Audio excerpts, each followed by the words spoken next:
Air turbulence জানেন তো, মাঝে মাঝে বিমানটা বাউন্সিং করে, বাম্পি, ভেরি বাম্পি ওয়েদার। শোনেন নাই? 40,000 ফিট উপরে যখন থাকে তখন পাইলট মাঝে মাঝে বলে, dear passengers, ladies and gentleman, right now we are flying 40,000 feet above the ground and we are passing very air turbulence, very heavy air turbulence right now. Please fasten your seat belt. দেখবেন মাঝে মাঝে বলে যে, ভদ্র মহিলা, ভদ্র মহোদয়গণ, আমরা 40,000 ফিট উপর দিয়ে যাচ্ছি আর এয়ার টার্বুলেন্স ফেস করছি, মেহেরবানি করে আল্লাহর রাস্তে সিট বেল্ট বাঁধুন। তখন বিমানটা এরকম বাউন্সিং করে, শেকিং করে। আপনারা মুখোমুখি হয়েছেন? ইদানিং এই এয়ার টার্বুলেন্স বেড়ে গিয়েছে। গত বছর আমার ইন্টারন্যাশনাল অনেকগুলো ফ্লাইট ছিল, তো আমি দেখলাম যে আগের ফ্লাইটগুলোর তুলনায় এখন এয়ার টার্বুলেন্স খুব বেশি। আমি একটু রিসার্চ করে দেখলাম, ক্লাইমেট চেঞ্জের কারণে, জলবায়ু পরিবর্তনের কারণে আকাশের বাতাসের মুভমেন্টে পরিবর্তন হয়েছে, ফলে এখন বিমান শেকিং করে বেশি, বাউন্সিং, বাম্পি ওয়েদার। তো বলেন তো, 40,000 ফিট উপরে যখন আপনি, কয় হাজার ফিট? সবাই বলুন, কয় হাজার ফিট? 40,000 ফিট উপরে যখন আপনি, তখন যখন বিমানটা এরকম বাউন্সিং করে, সবাই যখন ভমিটিং করে বিমান নষ্ট করে দেয়, বমি করে, তখন বাঁচানোর কে আছে আল্লাহ ছাড়া? কেউ আছে? ওই মুহূর্তেও সবাই মিলে একজনের ডাকে আওয়াজ করে বলেন, তিনি কে? মাঝে মাঝে কিছু সোশ্যাল মিডিয়ায় কিছু ভিডিও পাওয়া যায় যে হেভি যখন এয়ার টার্বুলেন্স হয়, 10 সেকেন্ড 15 সেকেন্ডের কিছু ভিডিও পাওয়া যায়, বিমানটা এরকম বাউন্সিং করছে, বাম্পি ওয়েদার, কাঁপছে, মানুষগুলো বমি করছে, অক্সিজেন মাসগুলো সব ঝুলে পড়েছে, বিমানটা শুধু কাঁপছে। তখন দেখবেন বিমানের ভেতরেও এরকম লঞ্চের মতো চিৎকার আছে না নাই? বিমানের ভেতরেও তখন চিৎকার। গত বছর হিথ্রো এয়ারপোর্ট থেকে সিঙ্গাপুর এয়ারলাইন্সের একটা ফ্লাইট, হিথ্রো টু চাঙ্গি, একটা ফ্লাইটে এমন বেশি এয়ার টার্বুলেন্সের শিকার হয়েছিল এই এয়ারক্রাফটটা, 33 জন যাত্রী সেখানে আহত হয়েছে, একজন যাত্রী নিহত হয়েছে। কেবিন ক্রুজ, এয়ার হোস্টেস যারা আছে, একজনের নাক ফেটে, চোখ ফেটে, কপাল ফেটে, ব্লিডিং হয়ে শয়লা। প্রিয় ভাইয়েরা, ওই 40,000 ফিট উপরে বিমানটা যখন কাঁপবে, তখন আমাদেরকে আল্লাহ ছাড়া আর কেউ বাঁচানোর আছে? এত আসতে বললে হবে? ওই কঠিন মুহূর্তে আমার বাবা আমারে বাঁচাতে পারে, আমার বন্ধু আমারে বাঁচাতে পারে। এই গ্রাউন্ডে, জমিনের বুকে আমার প্রোটোকল, আমার ক্ষমতা, আমার দাম্ভিকতা, কোনো কিছু আমারে বাঁচাতে পারে একজন ছাড়া। চিল্লায় বলতে হবে, তিনি কে?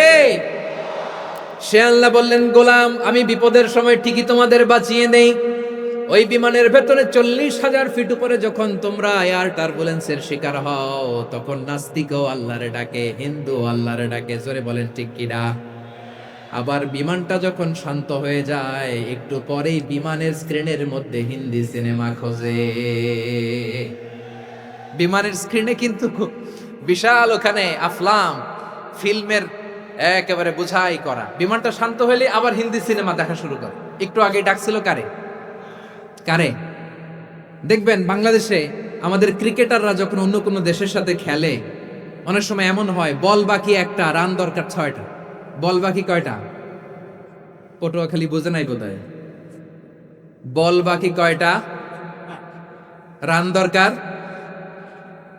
আপনি দেখবেন ক্যামেরাম্যান তখন গ্যালারিতে খালি দেখায় দর্শকদের যে কি অস্থিরতা। হিপ হপ স্টাইলের মেয়েটা, যে মেয়েটার ওড়না এতক্ষণ ছিল গলায়, এতক্ষণ কইছিল, ওই মেয়েটা দেখবেন ওড়নাটা টেনে মাথায় দিয়ে এরকম মুনাজাত ধরতেছে, আল্লাহ আল্লাহ, একটা সক্কা, আল্লাহ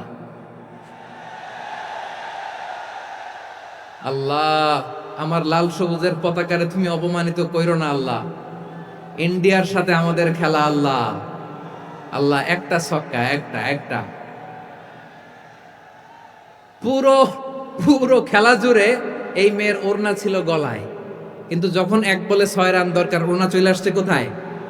মাথায়। আবার মুনাজাত আছে না নাই? ঠিকই বাংলাদেশের দামাল ছেলে এমন এক শট মারলো, বল চলে গেল স্টেডিয়ামের বাইরে, ছক্কা, জিতে গেলাম আমরা। পুরো স্টেডিয়াম জুড়ে চিৎকার, হই হুল্লোড়, মৌজ মাস্তি। যেই মেয়েটা মাথার মধ্যে ওড়না দিয়ে এতক্ষণ সুবহানাল্লাহ সুবহানাল্লাহ বলে আল্লাহর কাছে দোয়া করেছে, ওই মেয়ে এখন আবার ওড়না ফেলে দিয়ে নাচা শুরু করে দিয়েছে। তাহলে আল্লাহর ভয়, আল্লাহর প্রতি আস্থা, বিশ্বাস, ভালোবাসা, এটা কি ক্ষণিকের জন্য? মানে আমার যখন লাগবে তখন আল্লাহর ইউজ করবো নাকি? হ্যাঁ, বিপদে আপদে, সুখের সময় দুঃখের সময়, সচ্ছল অসচ্ছল অবস্থায় বিশ্বাসীরা ভরসা রাখে একজনের উপর। চিৎকার করে বলে পটুয়াখালী, তিনি কে? সে আল্লাহ বললেন, গোলাম মনে করো না জাহাজ থেকে সদরঘাটে ভিড়িয়ে দিলাম তুমি নিরাপদ হয়ে গেছো। মনে করো না 40,000 ফিট থেকে সেফ ল্যান্ডিং এর পরে এয়ারপোর্টে নেমে গেলেই তুমি নিরাপদ হয়ে গেছো। ও মিয়া, বিপদ কি শুধু সাগরে আর আকাশে? ঘরের বিপদও, ঘরের ভেতরও বিপদ আসতে পারে কি পারে না? এজন্য সূরা মুলক আল্লাহ বললেন, আমিনতুম মান ফিস সামাই আন ইয়াখসিফা বিকুমুল আরদা ফাইযা হিয়া তামুর। তোমরা কি ভাবছো তোমরা নিরাপদ?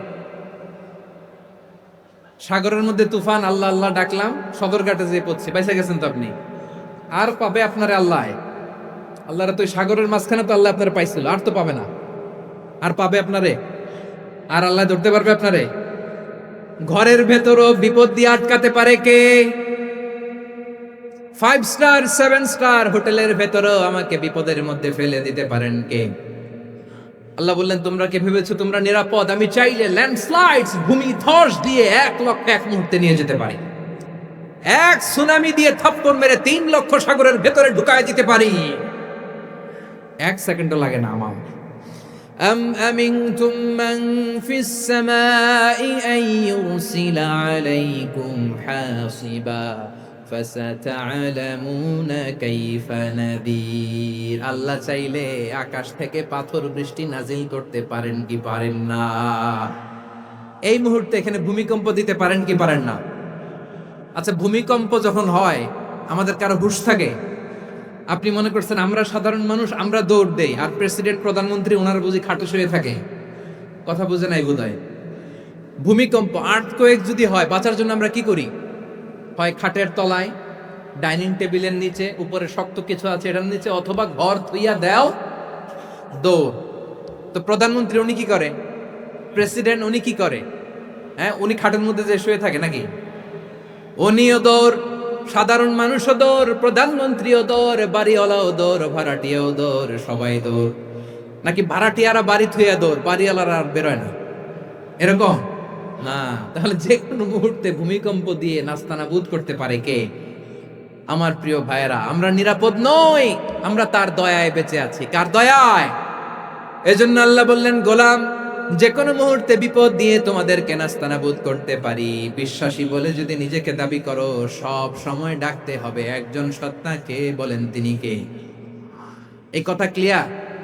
এই সবগুলো উদাহরণ শেষে সবার কাছে ক্লিয়ার হয়েছে না যে বিপদ থেকে, আপদ থেকে, পরীক্ষা থেকে, ক্যালামিটি থেকে আমাদেরকে কেউ বাঁচাতে পারে না একজন সত্তা ছাড়া।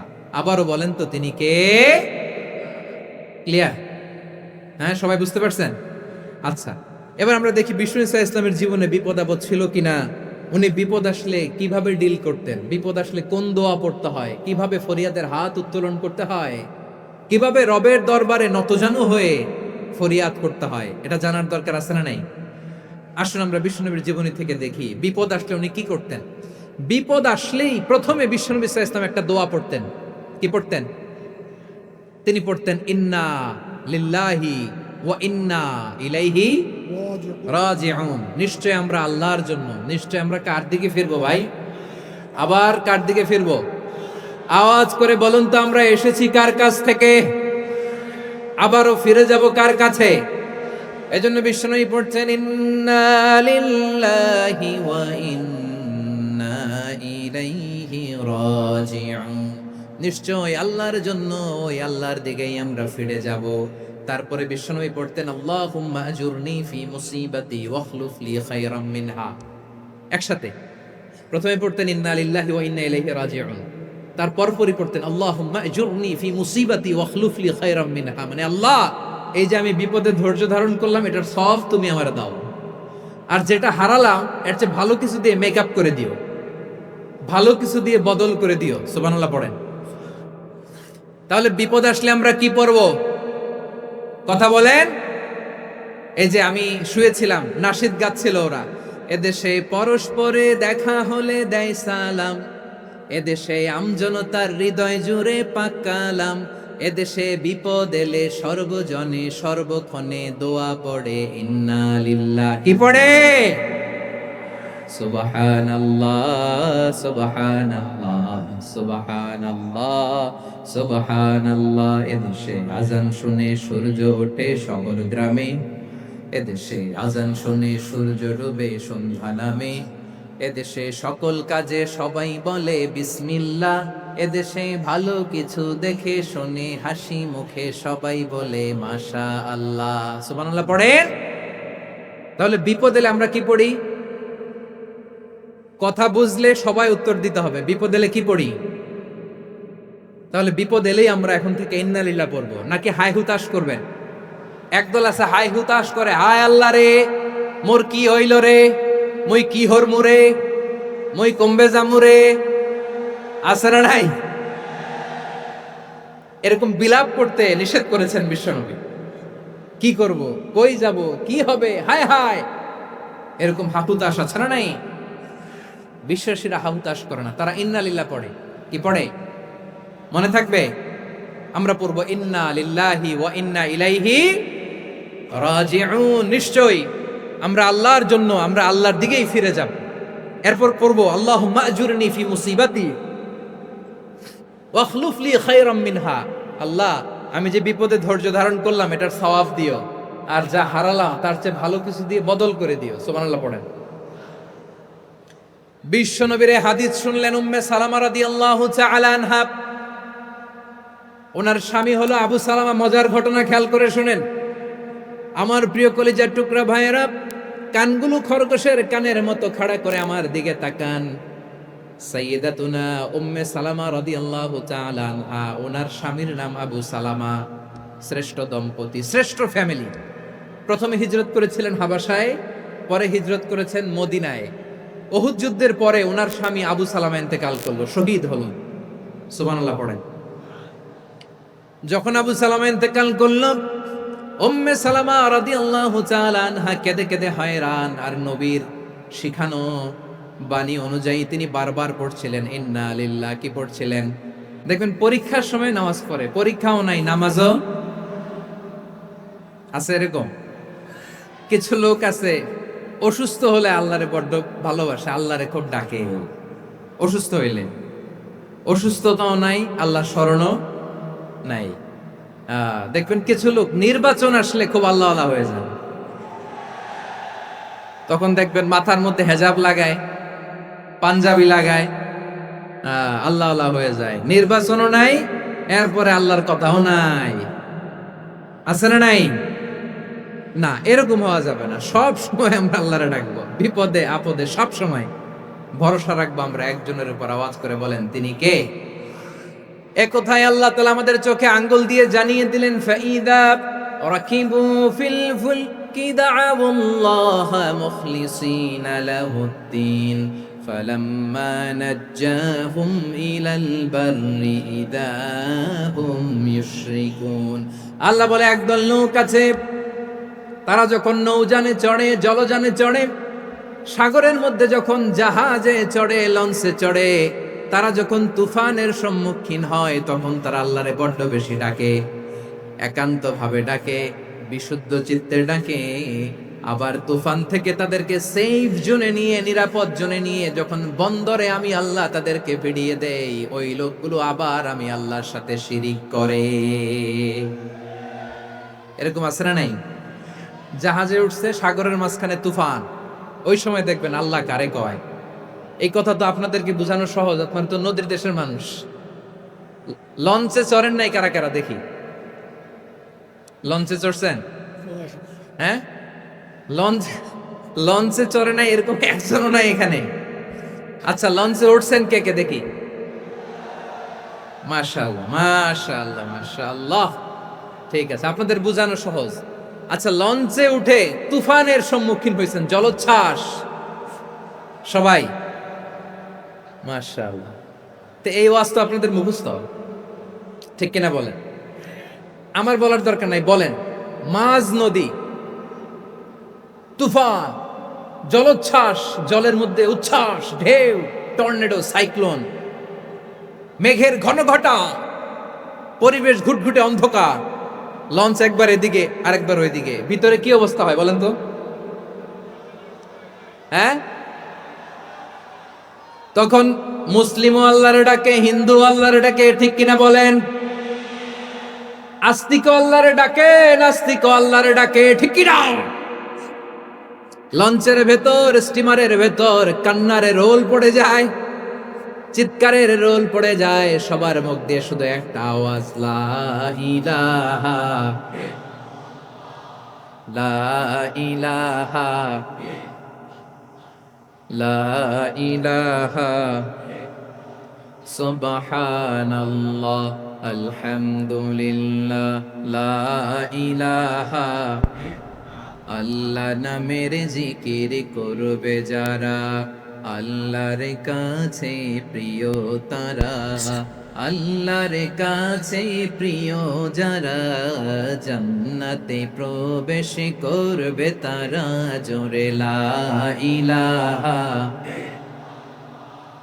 লা ইলাহা ইল্লাল্লাহ লা ইলাহা ইল্লাল্লাহ মুহাম্মাদুর রাসূলুল্লাহ সাল্লাল্লাহু আলাইহি ওয়াসাল্লাম।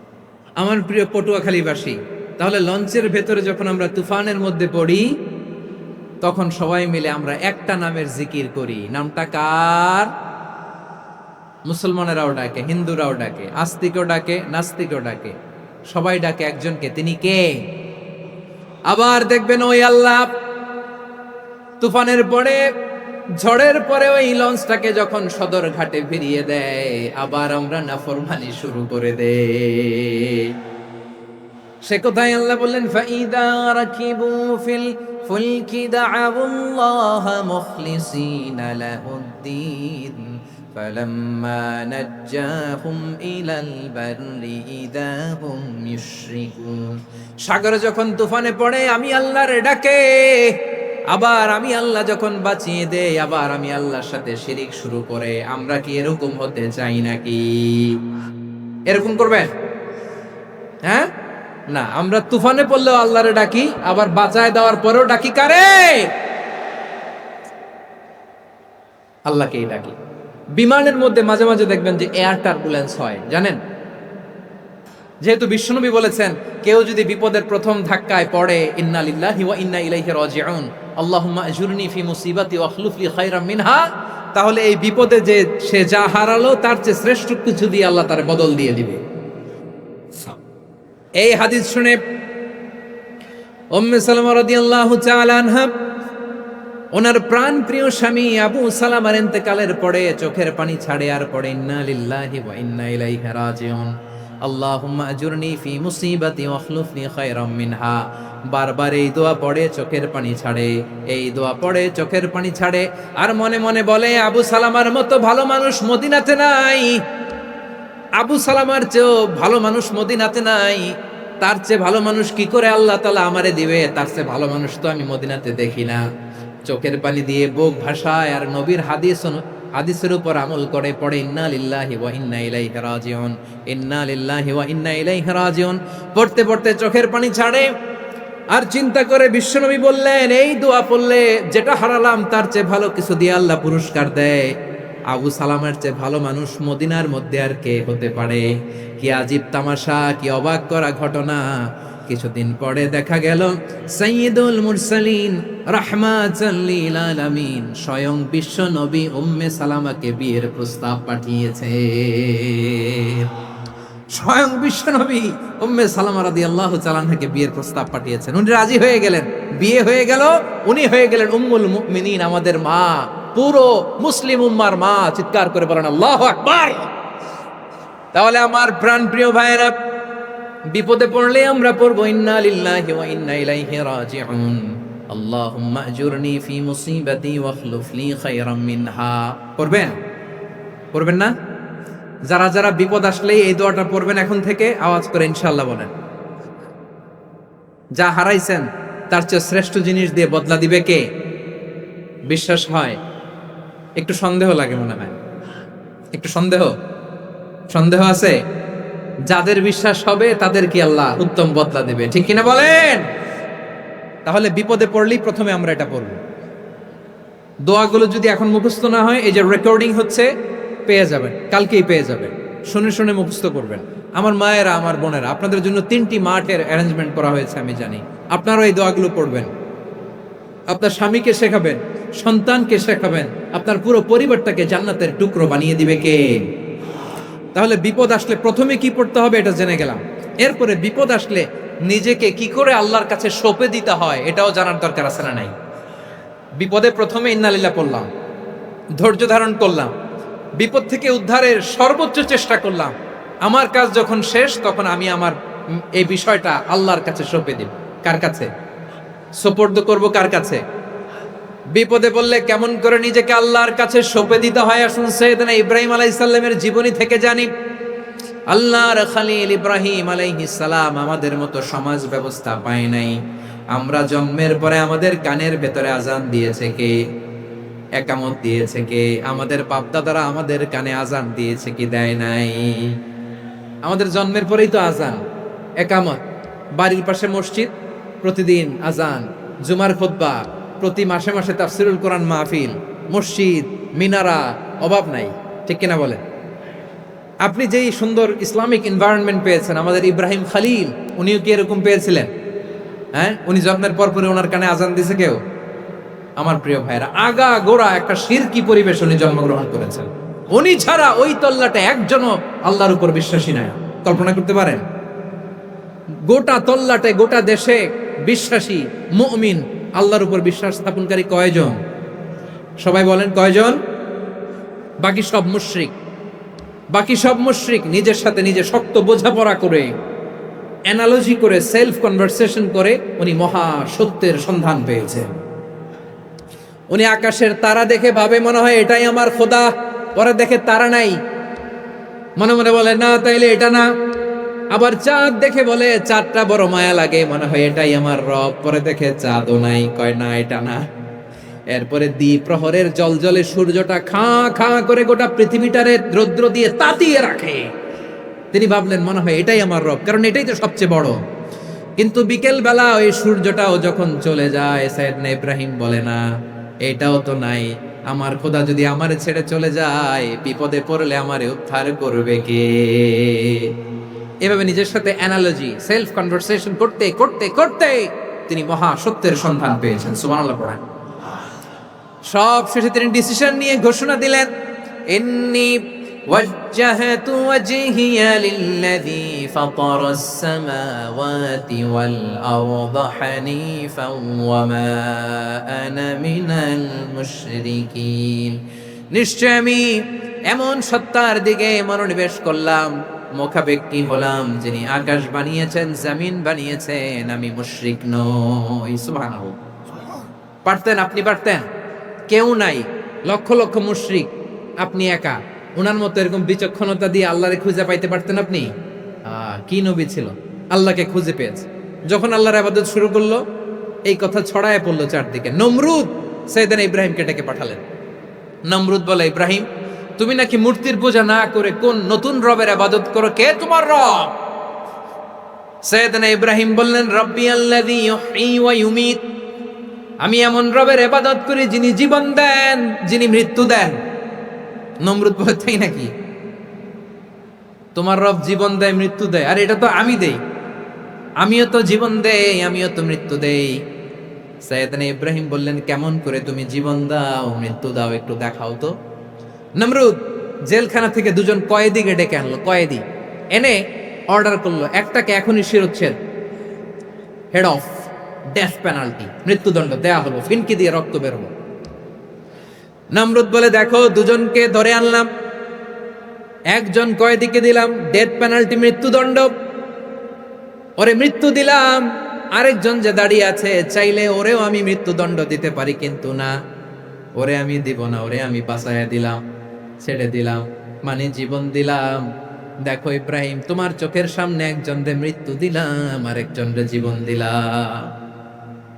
আপাত দৃষ্টিতে তাই তো, একজন রে তো জীবন দিল, আরেকজন রে মৃত্যু দিল। সাইয়েদনা ইব্রাহিম আবার বিপাকে পড়ে গেলেন। কিন্তু এক একজন নবীকে আল্লাহ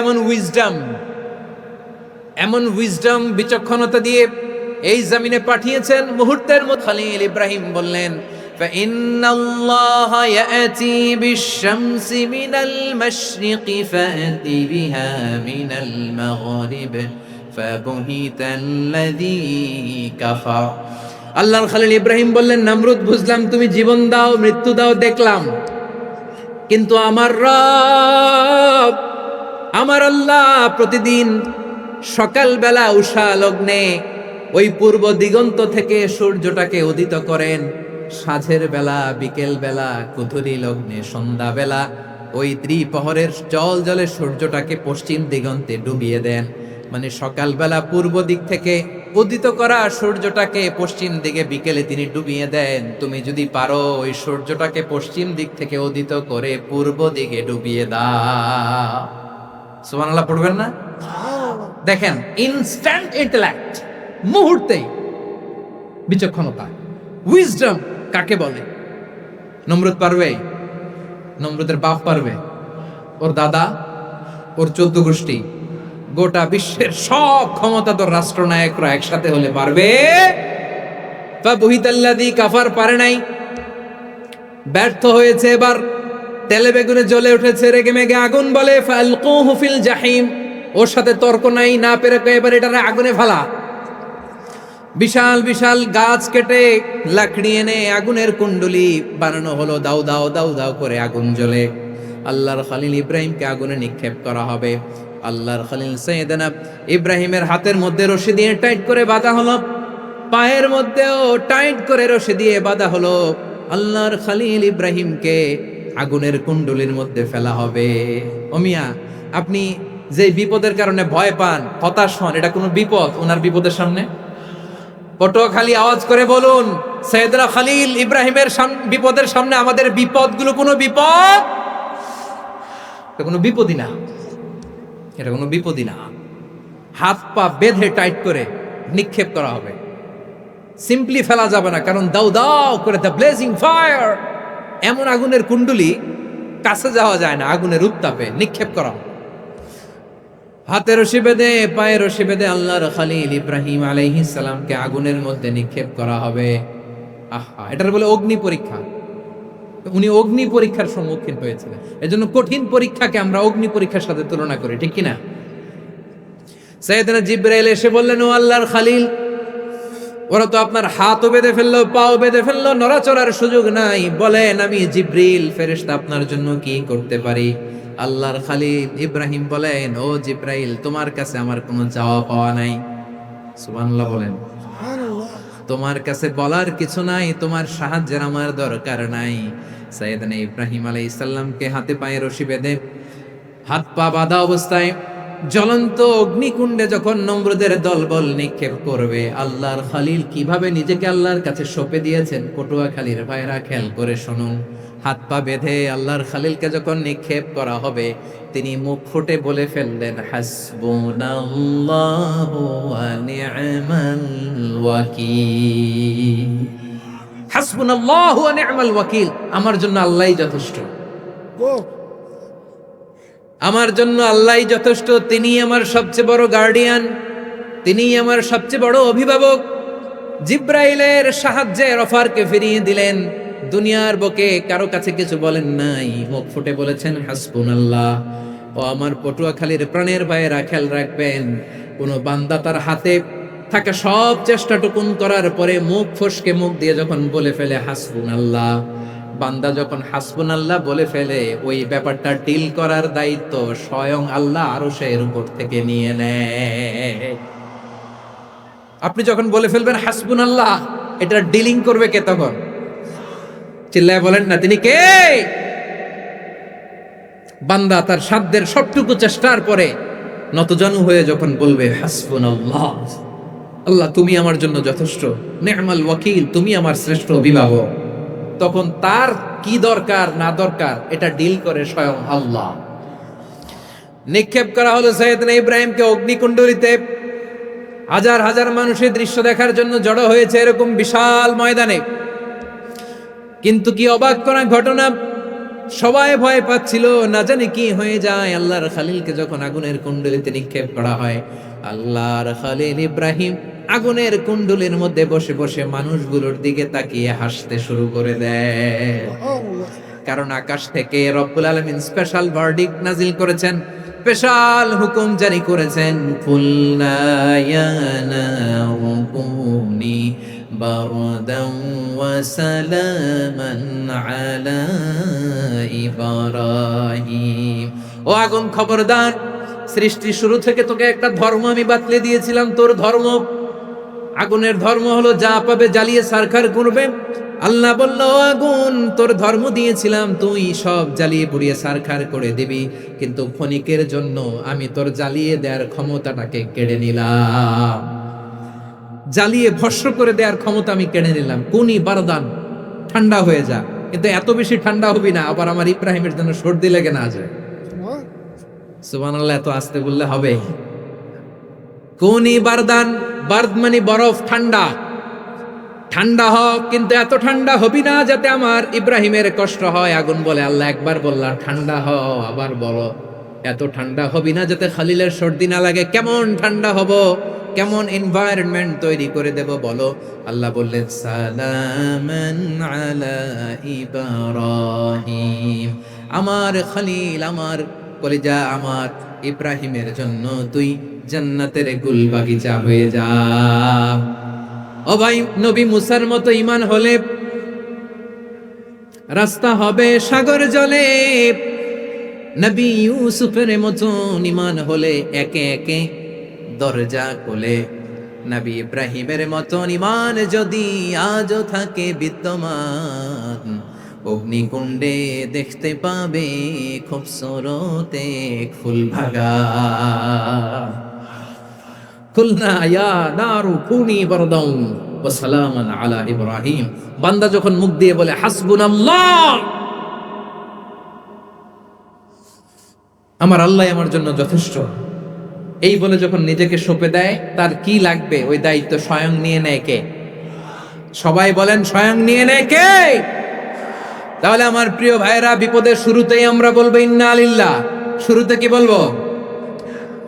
এরপরে যেই বাক্যটা পড়ে নিজের পরিস্থিতিকে আল্লাহর দরবারে সঁপে দিব, সেটা হচ্ছে হাসবুনাল্লাহ। সেটা কি? বিষ্ণু বলেন, লা ইয়াজালু লিসানুকা রাতাবান মিন যিকরিল্লাহ। সব সময় আল্লাহর স্মরণ দিয়ে, জিকির দিয়ে জিহ্বাটারে সিক্ত রাখো। আর শয়তানু জাসিমুন আলা কলবি ইবনে আদম, শয়তান বনি আদমের কলবে খামচি মেরে বসে থাকে। ফাইদা যাকারাল্লাহ খানাসা, মানুষ যখন আল্লাহ স্মরণ করে, জিকির করে, শয়তান দৌড়ে পালায়। ওয়া ইদা গাফালা ওয়াসওয়াসা, যখনই বনি আদম গাফেল হয় তখনই শয়তান তার হৃদয়ে ওয়াসওয়াসা দেয়। এজন্য বিপদে পড়লে ইন্না লিল্লাহ, নিজের সব টুকুন করার পরে, নিজের রোল প্লে করার পরে নিজেকে আমরা কি বলে সঁপে দিব? সবাই বলে, সবাই বলতে হবে, আরো জোরে বলে,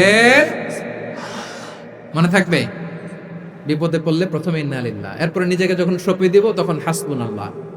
এরপরে কঠিন বিপদ যদি যখন বিশ্বনবী পড়তেন তখন কি করতেন? এমন বিপদ মাঝে মাঝে হয় না, দেয়ালে পিঠ থেকে যায়, চোখে মুখে অন্ধকার, কি করব দিশা খুঁজে পাই না, এরকম হয় কখনো? হ্যাঁ, আপনাদের হয়? হয় না? তো জান্নাতে আছেন আপনারা। হয় হয়, এরকম হয়েছে না যে দেয়ালে পিঠ থেকে গেছে, চোখে মুখে অন্ধকার, কই যাব, কি করব, বাঁচানোর কেউ না, এরকম হয়েছে কখনো আপনাদের? যদি হয় তাইলে এটার সলিউশন বলবো, না হইলে তো এগুলো বলে লাভ নাই। হয় হয় হয়, বিশ্বনবী এরকম কঠিন বিপদে পড়েছেন জীবনের কিছু কিছু মুহূর্তে। ওই মুহূর্তে বিশ্বনবী স্পেশাল দুইটা দোয়া পড়তেন। এই দোয়াগুলো আপনাদেরকে জানিয়ে দেয়। বিশ্বনবী বলেন, কঠিনতম বিপদে যখন পড়বা, দেয়ালে পিঠ থেকে যায়, চোখে মুখে অন্ধকার, বাঁচার কোনো উপায় নাই, তখন পড়বা লা ইলাহা ইল্লা আনতা সুবহানাকা ইন্নী কুনতু মিনাজ জালিমিন। আল্লাহ, তুমি ছাড়া কোনো ইলাহ নাই, তুমি পবিত্র, নিশ্চয় আমি জালিমদের অন্তর্ভুক্ত। সুবহানাল্লাহ বলেন। এই দোয়া সাইয়েদনা ইউনূস আলাইহিস সালাম পড়েছিলেন যখন মাছের পেটে ছিলেন। কিসের পেটে? এবং অনেক মুফাসসিরিন একরাম বলেছেন, অনেক আহলুল ইলমরা বলেছেন এটা হচ্ছে ইসমে আজম। ইসমে আজম এমন দোয়া যেটা দিয়ে দোয়া করলে আল্লাহ দোয়া কবুল করে, কিন্তু এটা কোনটা এটা নিয়ে ইখতিলাফ আছে। কোন আহলুল ইলম বলেন এই লা ইলাহা ইল্লা আনতা সুবহানাকা ইন্নী কুনতু মিনাজ জালিমিন এটা হচ্ছে ইসমে আজম। সাইয়েদনা ইউনূস আলাইহিস সালাম পড়েছেন, আপনারা পড়েননি? তুফান হইলে পড়েন না? আমাদের এলাকায় তো এটা খুব, এটার উপর ব্যাপক আমল আছে। পটুয়াখালীতে কি অবস্থা বলেন? পড়েন পড়েন পড়েন পড়েন। একটা গল্প শুনেছিলাম, পাক হানাদার বাহিনী যখন বাংলাদেশে অ্যাটাক করত, ৭১ সালের ঘটনা বলতেছে, আমরা তো দেখি নাই, শুনছি আর কি। ৭১ যদি দেখতাম এতদিনে রাজাকার হয়ে যেতাম।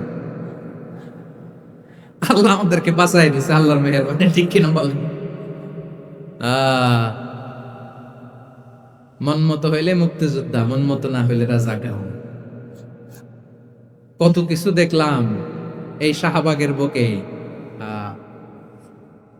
আল্লাহ, ৭১ সালে দেখি নাই, আমরা শুনেছি পাক হানাদার বাহিনী জিজ্ঞেস করত মুসলিম না অমুসলিম চেক করার জন্য, বলতো কালেমা বল, কালেমা বাতাও। তো যারা কালেমা বলতে পারতো পাকিস্তানি বাহিনী নাকি ওদেরকে ছেড়ে দিত, শুনেছি। তো একজনকে, এক বাঙালিরে পেয়ে তার মাথার মধ্যে বন্দুকর নল ধরে বলতেছে কালেমা বল সালে, কালেমা বাতা, কালেমা বল। তো ভয়ের চোটে এই দোয়া পড়া শুরু করছে। ও পড়তেছে লা ইলাহা ইল্লা আনতা সুবহানাকা ইন্নী কুনতু মিনাজ জালিমিন। পাকিস্তানি বলে সালে ইয়ে তো মুসিবত কা কালেমা है। বাঙালি কয় হাম তো ভি মুসিবত মে হ্যাঁ। পাকিস্তানি বলে বেটা কোন দোয়া বললি, এটা তো মুসিবতের কালেমা। কয় আমিও তো মুসিবতে আছি, আমার মাথার মধ্যে বন্দুক ধরে তুমি আমার কালেমা জিজ্ঞেস করো, এখন কোনটা কালিমা আর কোনটা কি দোয়া, আমার হুশ আছে নাকি? প্রিয় ভাইরা, আসলে এটা দোয়াউল মুসিবা, বিপদে পড়লে এ দোয়া পড়তে হয়। লা ইলাহা ইল্লা আনতা সুবহানাকা ইন্নী কুনতু মিনাজ জালিমিন, এটা পড়বেন আপনারা। এই দোয়া পড়ে সাইয়েদনা ইউনূস আলাইহিস সালাম মাছের পেট থেকে রক্ষা পেয়েছিলেন। রক্ষা করেছিল কে?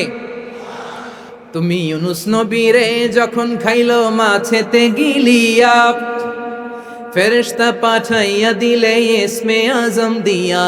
প্রাণে ছিল যাহার ভয় সেথা পাইল আশ্রয়, প্রাণে ছিল যাহার ভয় সেথা পাইল আশ্রয়। মাছের পেট হতে সে যে পেল পরিত্রাণ। আল্লাহু আল্লাহু তুমি জাল্লে জালালুহু, শেষ করা তো যায় না গে তোমার গুণগান। আল্লাহু আল্লাহু সুবহানাল্লাহ পড়ে। লা ইলাহা ইল্লা আনতা সুবহানাকা ইন্নী কুনতু মিনাজ জালিমিন। বিশ্বনবী বললেন দেয়ালে পিঠ থেকে গেলে, চোখে মুখে অন্ধকার, বাঁচার কোনো উপায় নাই, তখন এই দোয়াটা পড়তে হবে। এই দোয়া পড়ে আল্লাহর কাছে ফরিয়াদ করলে বিপদ মুক্ত করবেন কে? কেন এই দোয়াটা আল্লাহর কাছে বড্ড প্রিয় জানেন আমার ভাইয়েরা? কারণ এই দোয়ার মধ্যে 3টা জিনিস আছে। আমি যেরকম আঙ্গুল উঁচু করেছি এরকম করেন তো। 3টা। কয়টা? 3টা। 1 নম্বরে হচ্ছে তাওহীদ, 2 নম্বরে তাসবিহ, 3 নম্বরে তাকরীর। আই রিপিট, আবারও বলছি, 1 নম্বরে তাওহীদ, 2 নম্বরে তাসবিহ, 3 নম্বরে তাকরীর। এই দোয়াটা আল্লাহর কাছে এত পছন্দনীয় কারণ এ দোয়ার প্রথম অংশে আছে তাওহীদ, আল্লাহর একত্ববাদের ঘোষণা। লা ইলাহা ইল্লা আনতা, ও আল্লাহ আপনি ছাড়া কোনো ইলাহ নাই, উপাস্য নাই। এ কথা বললে আর আল্লাহ বড্ড খুশি হয়ে যায়, সুবহানাল্লাহ পড়েন। এ দোয়ার দ্বিতীয় অংশে আছে তাসবিহ, মানে আল্লাহর প্রশংসা, প্রশংসা সূচক বাণী। সুবহানাক সুবহানাক সুবহানাক, ও আল্লাহ আমি আপনার পবিত্রতা ঘোষণা করছি, সুবহানাক। এ কথা শুনলেও আল্লাহ খুশি হয়ে যায়, সুবহানাল্লাহ পড়েন। এই দোয়ার তৃতীয় অংশে আছে তাকরীর। তাকরীর মানে পাপের স্বীকৃতি। তাকরীর মানে কি? তাকরীর মানে পাপের স্বীকৃতি। এই দোয়ার তৃতীয় অংশে আছে ইন্নী কুনতু মিনাজ জালিমিন, ও আল্লাহ আমি জালিমদের অন্তর্ভুক্ত। আল্লাহ আল্লাহ আমি জালেম, আল্লাহ আমি ভুল করেছি, অন্যায় করেছি, আল্লাহ আমি জালেমদের অন্তর্ভুক্ত। এই পাপের স্বীকৃতি, অ্যাকনোলেজমেন্ট আল্লাহ বড্ড পছন্দ করে। যখন আল্লাহর কাছে আপনি ছোট হবেন, ছোট হতে হতে যত ছোট হবে ওই দৃশ্যটা দেখতে আল্লাহ বড্ড পছন্দ করে, সুবহানাল্লাহ বলেন। 3 নম্বর অংশ ইন্নী কুনতু মিনাজ জালিমিন, আল্লাহ আমি জালেমদের অন্তর্ভুক্ত। সাইয়েদনা আদম আলাইহিস সালাম ভুল করে যখন নিষিদ্ধ গাছের ফুল খেয়ে ফেললেন, ফল খেয়ে ফেললেন, আল্লাহ বললেন আদম ক্ষমা পেতে চাইলে তুমি আর হাওয়া মিলে স্বীকৃতি দাও, পাপের স্বীকৃতি আর পড়ো রব্বানা যালামনা আনফুসানা ওয়া ইল্লাম তাগফির লানা ওয়া তারহামনা লানাকুনান্না মিনাল খাসিরিন। ও আল্লাহ, আমি আদম আর হাওয়া যালামনা আনফুসানা, আমরা আমাদের নফসের উপর বড্ড জুলুম করেছি আল্লাহ। ওয়া ইল্লাম তাগফির লানা ওয়া তারহামনা, আপনি যদি ক্ষমা না করেন, আপনি যদি দয়া পরবশ না হন, আপনি যদি রহম না করেন, আমরা তো ক্ষতিগ্রস্তদের মধ্যে শামিল হয়ে যাব। এই দোয়া করার সাথে সাথে সাইয়েদনা আদম আর হাওয়া আলাইহিস সালামকে ক্ষমা করে দিলেন কে? তাহলে এই দোয়ার 3 নম্বর অংশ তাকরীর, এটা আল্লাহ বড্ড পছন্দ করে। আমার কলিজার টুকরা ভাইয়েরা, গুনাহ করে শিকার যেতে হবে, এটা আল্লাহ ভালোবাসেন। সাইয়েদনা আবু বকর রাদিয়াল্লাহু তাআলা আনহু বিষ্ণু ইসা ইসলামকে বললেন, ইয়া রাসূলুল্লাহ আল্লিমনি দুআআন আদউ বিহি ফি সলাতি, নবী হে আপনি আমার এমন একটা স্পেশাল দোয়া শিখায়া দেন যে দোয়াটা আমি নামাজে পড়ব। নবী বললেন, তাহলে তুমি পড়ো আল্লাহুম্মা ইন্নী যালামতু নাফসি যুলমান কাসীরান ওয়া লা ইয়াগফিরুয যুনুবা ইল্লা আনতা ফাগফিরলি মাগফিরাতাম মিন ইনদিকা ওয়ারহামনি ইন্নাকা আনতাল গফুরুর রহিম। সুবহানাল্লাহ।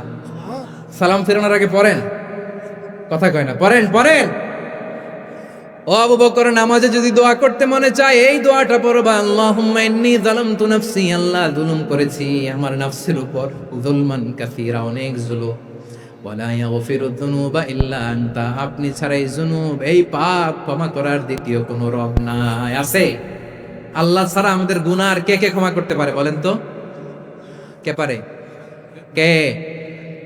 এজন্য আল্লাহরে বলবেন, আল্লাহ আমি ছাড়া তোমার গোলামের অভাব নাই, ও আমার রব আমি ছাড়া এই জমিনের বুকে তোমার গোলামের অভাব নাই, কিন্তু তুমি ছাড়া তো আমার দ্বিতীয় কোনো রব নাই। পারবেন বলতে? পারবেন? চোখের পানি ছেড়ে আল্লাহরে বলবেন, আল্লাহ তুমি আমার রব, তুমি আমার সব।